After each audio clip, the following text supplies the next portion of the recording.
En la historia de nuestra independencia, el sitio de Cuautla es un ejemplo consumado de heroísmo y de resistencia alentada por un fiero patriotismo. Citemos a don Vicente Riva Palacio. Si la historia de la guerra que emprendieron nuestros padres solo se redujese a la defensa de aquel pueblo, esta bastaría para eternizar su recuerdo. Morelos llegó a Cuautla el 9 de febrero de 1812. Rema, nenita, rema, tú rema y sigue remando. Ya los gachupines llegan y nos vienen avanzando. Y comprendiendo que sería atacado en breve por Calleja, decidió fortificarla. Era entonces un caserío dispuesto casi como un rectángulo, flanqueado por una espesa arboleda y platanares, con un río que corría en la parte oriental de la población, el Calvario en el extremo norte y la hacienda de Buenavista al sur. Con excepción de algunas iglesias y de pocas casas de ladrillo con fachadas encaladas, se componía en su mayor parte de humildes chozas, divididas por cercas de piedra. Desde el Calvario corría una calle recta que a la entrada de la población pasaba costeando la iglesia y convento de San Diego, atravesando en el centro la plaza principal, donde se levanta el convento de Santo Domingo, cuya iglesia era la parroquia del lugar y terminaba en Santa Bárbara. Cuautla resumaba actividad y emoción desde que se supo la cercanía del enemigo.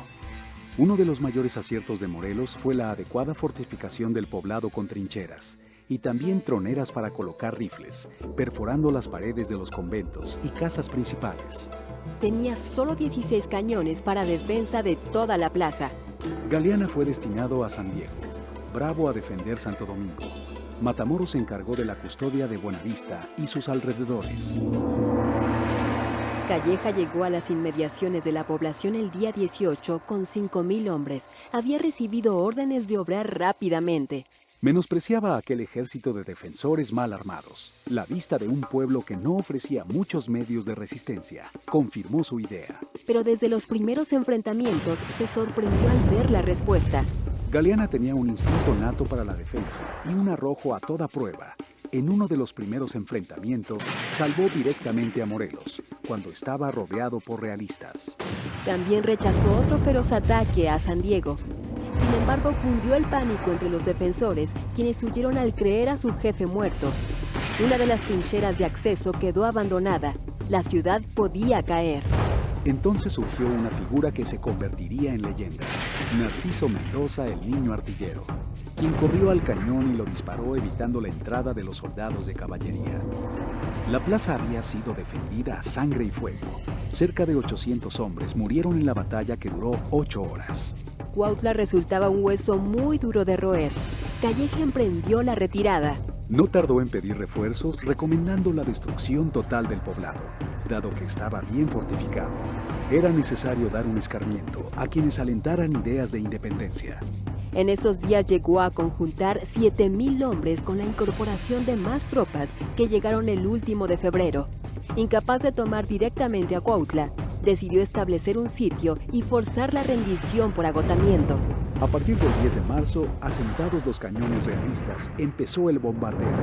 Granadas, metrallas, bombas contra los sitiados. Fuego que no se va a interrumpir durante todo el asedio. Las casas del pueblo empezaron a ser destruidas. La gente aterrorizada se refugiaba en las iglesias, hasta que se acostumbraron a las incesantes y mortíferas lluvias de proyectiles que reducían a escombros el caserío del poblado. Cuando percibían una bomba en el aire, se echaban a tierra y esperaban la explosión. Pasada esta, recogían los fragmentos de hierro y la llevaban a la maestranza, donde Morelos trataba de fabricar municiones. Todos los intentos de Morelos por hacerse de provisiones fracasaron ante la fortaleza del círculo sobre la población. La comida se agotaba. Calleja intentó igualmente cortar el agua, pero Morelos, al oriente de la plazuela de San Diego, hizo levantar un fortín en el punto de toma del agua. Día tras día fue lugar de reñidos ataques. Morían los patriotas con tal de liberar a los compañeros de los horrores del asedio. Esa pequeña fuente de agua resultaba insuficiente para toda la población, y cuando se interrumpía, en medio de los combates, la sed se hacía sentir profundamente. El calor sofocante aumentaba su intensidad y los habitantes pegaban sus labios al lodo de las calles y plazas y chupaban la poca agua que pudiera tener. Los ataques y escaramuzas continuaban con éxitos relativos para los dos bandos, pero Calleja estaba decidido a acabar al pueblo. Aumentaba el hambre cada día. Las provisiones se habían agotado y no había comestibles en las tiendas desde mediados de abril. El aguardiente y la miel eran casi el único alimento de los sitiados que no cedían. Empezaron a cazar lo que podían. Las ranas, lagartijas, ratas e iguanas se volvieron alimentos apreciados. El hambre, la sed, el calor insufrible de la temporada iban en aumento. Empezó la mortandad y con la mortandad llegó la peste. El hospital se llenó de enfermos. Faltaban las medicinas. No había ni tiempo ni espacio para enterrar a los muertos, y se hacinaban los cadáveres en los atrios de las iglesias y entre los escombros, infestando la atmósfera de un olor insoportable. Morelos, preocupado por levantar el ánimo maltrecho de sus hombres y de los pobladores, acudió al recurso de improvisar fiestas sencillas. Se armaban pequeños bailes y jaranas, y la gente participaba tratando de olvidar sus tristezas. Los cañonazos incesantes eran recibidos con aclamaciones, burlas, gritos y vivas a la independencia. Rema, rema, Guarecita, rema para San Miguel, que unos tumban el panal y otros se comen la miel. Los sitiadores tampoco las tenían todas consigo.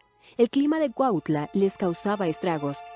Muchos eran europeos, no acostumbrados a los calores ni a las fiebres. Sus hospitales también estaban llenos de enfermos. En medio del fragor del combate e imposibilitado de tomar el pueblo, el 17 de abril envió Calleja un bando de indulto, ofreciendo el perdón a Morelos, Galeana y don Leonardo Bravo. Morelos, con humor, le contestó al reverso del bando: otorgo igual gracia a Calleja y los suyos. Morelos veía sus municiones agotadas, sus fuerzas también. Matamoros fracasó en un último intento por traer alimentos. Ante la desesperación que aumentaba entre los sitiados, Morelos entendió que había llegado el momento de poner fin a la situación. El 1 de mayo se cumplían 72 días de asedio. Decidieron romper el sitio y en el mayor sigilo salir a las 2 de la mañana, protegidos por la oscuridad de la noche. La mayoría de los sobrevivientes del pueblo los acompañaban. Huían temerosos de las represalias realistas. El silencio era absoluto. Ya casi traspasaban las líneas enemigas cuando fueron descubiertos. ¿Quién anda ahí? En medio de la noche se entablaba el último combate.